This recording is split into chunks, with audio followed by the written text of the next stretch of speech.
10 லட்ச ரூபாயை இப்போயாவது வேஸ்ட் பண்ணாமல் அப்படி ஒழுங்காக இன்வெஸ்ட் பண்ணி ரிட்டர்ன் பார்க்கணும் அப்படின்னு தோணும். என்ன பண்ணு, ஒரு போர்ட் ஆஃப் ஷேம் அப்படின்னு ஒரு விஷயத்தை உருவாக்கணும். 10 லட்சத்தை 10 லட்சமா பார்க்காது. இதை வந்து சங்கிங் அப்படின்னு சொல்லுவாங்க. சரி, இந்த 10 லட்சத்துல எவ்வளவு 10,000 இருக்கு? ஸோ பேசிக்கலி நம்ம பெரிய பிரச்சனையா பார்க்காம அது குட்டி குட்டி பிரச்சனையா டிவைட் பண்ணி ஒரு ஒன்றா சால்வ் பண்ணாலும் பெரிய பிரச்சனை சால்வ் ஆயிரும்ல. ஸோ இந்த கூட்டத்தோட கோவிந்தா கூட்டத்தை நிறுத்து. போனால் போகட்டும் போடா. நீ இப்படியே உட்காந்து தானே எந்திரிச்சு போயிடுவேன். சும்மா இதுக்கு என்ன கூப்பிட்ட? நான் வாட்ட வீட்டில் தானே இருந்தேன். வீட்டில் தான் இருக்கீங்க, வீட்டில் இருக்கனால தான் கூப்பிட்டுருக்கோம். சரி, ஆரம்பிச்சிட்டா ஏதோ சொல்றதுக்கு. சரி, என்ன பிரச்சனை நீங்க சொல்லி தொலை. எங்கள் அப்பா ஒரு நல்ல விஷயம் பண்ணுறேன் அப்படின்னு சொல்லிட்டு எனக்கு ஒரு 10 லட்ச ரூபா கொடுத்தாங்க. இதை வச்சு எப்படியாவது மகன் பொழைச்சிக்குவான் அப்படின்னு. நான் என்ன பண்ணேன் தெரியுமா? அந்த 10 லட்ச ரூபா என்ன பண்ணேன்னு எனக்கும் தெரியல. நானும் ஜிபே எடுத்து பார்க்குறேன், அக்கௌண்ட் எடுத்து பார்க்குறேன். இதெல்லாம் நம்ம பண்ணோமா அப்படிங்கிற மாதிரி இருக்கு. அந்த அளவுக்கு அந்த 10 லட்ச ரூபாய் ப்ராப்பராக நான் இன்வெஸ்ட் பண்ணாமல் விட்டு அது அப்படி சொல்லணுமோ? நான் பார்த்தீங்களா எவ்வளோ டீசெண்டாக சொல்கிறேன். அப்படிலாம் சொல்லாத. அதனால எங்கள் அப்பாவும் புரிஞ்சுக்கிட்டாரு போல, வேஸ்ட் பண்ணிட்டான் போல அப்படின்ட்டு. இருந்தாலும் பெரிய மனசு பண்ணி நம்ம அருணாச்சலம் படத்தில் ரஜினிகாந்த் மாதிரி இந்தா இன்னொரு 10 லட்சம் இதை மறுபடியும் ப்ராப்பராக இன்வெஸ்ட் பண்ணி வாழ்க்கையில் பெரிய ஆள் ஆகுன்னு சொல்லிட்டேன். இப்போது என்னுடைய தாட்ஃபுல்லாக எப்படி இருக்குன்னா, இந்த 10 லட்ச ரூபாயை இப்போயாவது வேஸ்ட் பண்ணாமல் அப்படி ஒழுங்காக இன்வெஸ்ட் பண்ணி ரிட்டர்ன் பார்க்கணும் அப்படின்னு தோணும். அதனால தான் உங்களை தேடி வந்தேன். நல்ல வேலை பண்ணியிருக்கேன். ஆனால் போன மாட்டி மாதிரி நான் சொல்கிற எல்லாத்தையும் மறந்துட்டு இந்த மாதிரி செலவு பண்ண மாட்டியே? மாட்டேன், கண்டிப்பாக மாட்டேன். அப்போ ஃபஸ்ட்டு என்ன பண்ணு, ஒரு போர்ட் ஆஃப் ஷேம் அப்படின்னு ஒரு விஷயத்தை உருவாக்கணும். Board of shame? ஆமாம். எங்கே போர்டு, அது எங்கே மாட்டணும்? ஒரு ரூமில் மாட்டிட்டு ஓகே, முதல்ல என்னென்ன தப்பு நீ அந்த 10 லட்ச ரூபாவில் பண்ண அப்படின்றத லிஸ்ட் அவுட் பண்ணு. அதாவது தேவையில்லாமல் இங்கே இன்வெஸ்ட் பண்ணிட்டேன், தேவையில்லாமல் எங்கெல்லாம் செலவு பண்ண, எல்லா மிஸ்டேக்ஸையும் அந்த போர்டில் வந்து எழுதி வச்சுக்கோ. ஏன்னா திரும்ப அடுத்த 10 லட்ச ரூபா உன் கைக்கு வரப்போ நீ இந்த மிஸ்டேக்ஸை பண்ண மாட்டேன். தப்பு பண்ணாலும் புதுசாக எதையாவது பண்ணுவேன், பழச பண்ண மாட்டேன். ஸோ இதை வந்து போர்ட் ஆஃப் ஷேம் இல்லைன்னா போர்ட் ஆஃப் மிஸ்டேக்ஸ் அப்படின்னு வந்து சொல்லலாம். இது எதுக்குன்னா நம்ம பண்ண தப்பை திரும்பவும் பண்ணாமல் இருக்கு. புரிஞ்சுதா? அடுத்து என்ன பண்ண போறேன்னா, 10 லட்சத்தை 10 லட்சமா பார்க்காது. இதை வந்து சங்கிங் அப்படின்னு சொல்லுவாங்க. சரி, இந்த 10 லட்சத்துல எவ்வளவு 10,000 இருக்கு? அது தெரிஞ்சா நான் எங்கே வந்து உட்கார போறேன்? யாரும் ஒழுங்கா இன்வெஸ்ட் பண்ணி அதான் ரிட்டர்ன் உங்ககிட்ட போய் கேட்டேன் பாரு, நடிச்சுக்கணும். 10 லட்சத்துல உனக்கு 100 10,000 இருக்கு. இப்போ அந்த 100 10,000 வச்சு நீ என்ன பண்ண போற அப்படின்னு பிளான் பண்ணு. அந்த 10,000க்குள்ள 10,000 இருக்கு. அப்படியே குட்டி குட்டியா குறைச்சிட்டு இந்த 100 ரூபாய்க்கு நான் எதாவது பண்ணுவேன் அப்படின்ற மாதிரி மைண்ட்ல ஃபிக்ஸ் பண்ணி வச்சுக்கோ.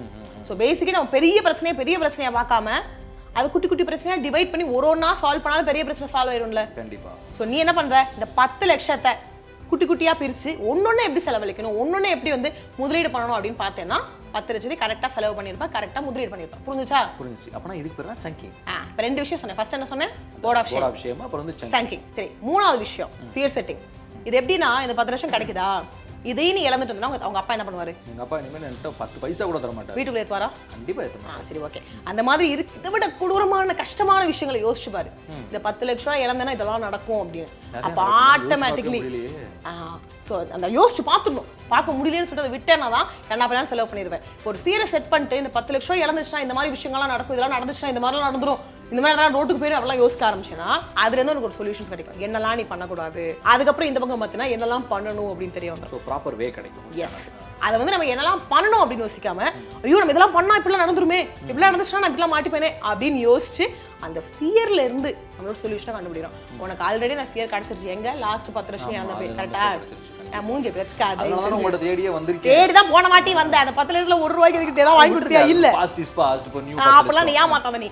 சோ 3 விஷயம் சொல்லியிருக்கேன். என்னது? போர்ட் ஆஃப் ஷேம், மறந்துட்டான். சங்கிங் அது பேர் எனக்கு வாயில வரல. அந்த டிவைட் ஞாபகம் இருக்கு. சோ அதுக்கு அப்புறம் வந்து அந்த ஃபியர். கடைசியா ஒண்ணே லாஸ்ட். சரி, ரியாலிட்டி அப்படின்னு ஒரு விஷயத்தோட நீ வந்து இருக்கணும். ஸ்டாக் மார்க்கெட்ல பைசா போடாத, அட்லீஸ்ட் படிச்சுட்டு போற, அட்லீஸ்ட் புரிஞ்சுட்டு போடுனா சொன்ன கேட்டியா? கரெக்ட், அவசரப்பட்டேன். சோ இந்த கூட்டத்தோட கோவிந்தா போடுறத நிறுத்து. இதேதான் எல்லாரும் போறாங்களே, நம்மளும் போட்டுறலாம் ரிட்டர்ன் அப்படி சொல்லிக்கிட்டே நம்மள பத்தாது. ஆனா ஸ்டாக் மார்க்கெட் நமக்கு உண்மையே தெரியல. அதனால என்ன பண்ணு, டபார்னு ஏதாவது நடந்து ஒருத்தர் மட்டும் அப்படியே ஜொலிச்சிருப்பாரு, நீ அவர் பார்த்துட்டு அவர் பண்ணிட்டாரு நானும் பண்றேன்னு சொல்லிட்டு பின்னாடியே ஓடினேன். அது பண்ணாத. அதை போட்டு எத்தனை பேர் தோத்தாங்க அதையும் பாரு. ஸோ அந்த ரியாலிட்டி அப்படின்னு ஒரு விஷயம் எப்பயுமே மைண்ட் வந்து இருக்கணும். ப்ராக்டிக்கலாக வந்து யோசிக்கணும். சரி, அவர் ஜெயிச்சிட்டாங்க, நாங்களும் ஜெயிச்சுப்போம், நாங்களும் அந்த மாதிரி வந்து ஒரு 101 ஆளாக இருப்போம் அப்படின்னு பார்க்காம அந்த 199 ஆட்களை நம்ம இருந்துட்டோம்னா என்ன ஆகும் அப்படின்னு யோசி. So reality, statistics, numbers, past என்னவா இருந்தது, இந்த ஒரு கம்பெனியோட ஃபியூச்சர் என்னவா இருக்குன்னு பல விஷயத்தை பார்த்துட்டு தான் நம்ம வந்து ஸ்டாக் மார்க்கெட்டில் இன்வெஸ்ட் பண்ண முடியும். ஸோ காசு அப்படின்னாலே இந்த மாதிரி எல்லா விஷயத்தையும் ஸ்டாட்டிஸ்டிக்கலி நம்பர்ஸ் வச்சு பார்க்கணும். புரிஞ்சுதா? நான் 4 விஷயம் தான் சொல்லியிருக்கேன். டக்கு டக்குன்னு சொல்லி 4 விஷயம் என்னன்னு? போர்ட் ஆஃப் ஷேம், அப்புறம் வந்து சங்கிங், அப்புறம் வந்து ஃபியர், அப்புறம் வந்து ரியாலிட்டியோட ஒத்துப்போம். சூப்பர் மச்சான், ஞாபகம் வச்சிருக்கேன். எனக்கு அது போதும் மச்சான். சரி ஓகே, அப்படியே போய் அந்த 10 லட்ச ரூபாய் வாங்கிட்டு வந்துட்டு எனக்கு ஒரு ஃபீஸ் கொடு. முதல்ல போன வாட்டி ஏமாத்திட்டேன். ஃபீஸ்க்கா? எவ்வளோ ஃபீஸு? 10,000 ரூபா கொடு போதும். 10,000 ரூபா. சரி, அக்கௌண்ட் நம்பர் அனுப்புங்க. எவ்வளோ நல்ல விஷயம். நான் 10,000 ரூபா வாங்கிட்டு வந்துடுறேன். நீங்கள் போய் இந்த 4 டிப்ஸையும் ஞாபகம் வச்சுட்டு இதுக்கு வேணும் தப்பு பண்ணியிருந்தீங்கன்னா இனிமேல் பண்ணாதீங்க. Okay, bye bye.